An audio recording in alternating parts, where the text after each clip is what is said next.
চলো আজকে তাহলে তোমাদের সাথে এই কদম ফুল পেইন্টিং এর টিউটোরিয়ালটা শেয়ার করি। পেইন্টিং করার জন্য আমি এখানে 5x7 ইঞ্চির ক্যানভাস প্যানেল নিয়েছি। শুরুতে আমি ব্যাকগ্রাউন্ড কালারটা করে নিব।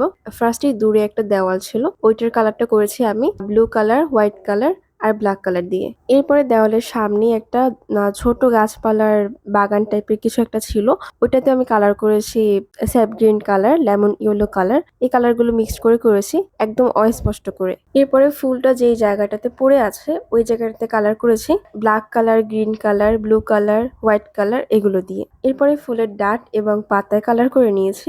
এগুলোতে কালার করার জন্য আমি ইউজ করেছি monastral green colour, lemon yellow colour আর স্যাপ গ্রিন কালার। এরপরে ফুলের বেস কালারটা দিয়ে নিয়েছি orange colour, medium yellow colour, burnt umber colour আর বার্ন সিয়ানা কালার দিয়ে। পাতার জাস্ট বেস কালারটা দিয়ে রেখেছিলাম, তাই পাতার মধ্যে একটু ডিটেল অ্যাড করে নিচ্ছিলাম। এখানে আমি পাতার মধ্যে হোয়াইট কালার আর লেমন ইয়েলো কালার দিয়ে লাইনগুলো করে নিয়েছি, আর প্রতিটা লাইনের পাশে একটু গ্রিন কালার দিয়ে ডার্ক করে দিয়েছি।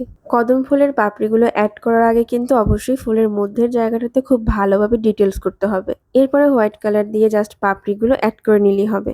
মেইন যে ফুল এবং পাতা সেইগুলোর তুলনায় কিন্তু যে প্রতিছবিতে এখানে ফুল আর পাতা দেখতে পাচ্ছ, এটা কিন্তু আমি অনেকটা ডার্ক করে দিয়েছি। এরপরে শেষে আমি এখানে পানির ডিটেল অ্যাড করি। কালারটা ভালোভাবে শুকানোর জন্য আমি একদিন সময় দিয়েছিলাম।